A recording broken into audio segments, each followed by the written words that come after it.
Suspended Negros Oriental Representative Arnulfo Arnie Teves misud sa Timor-Leste aron mangita og asylum. Kini ang impormasyon nga gihatag ni DOJ Secretary Jesus Crispin Rimulya.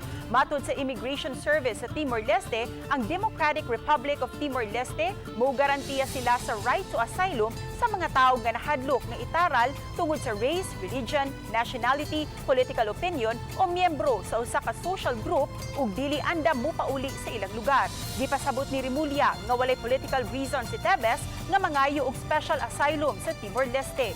Gusto lang matud pa ni Teves nga likayan ang mga kaso nga gipasaka bato kaniya nunod sa pagpatay kang Negros Oriental Governor Ruel Digamo niadtong Marso 4 sa Pamplona, Negros Oriental.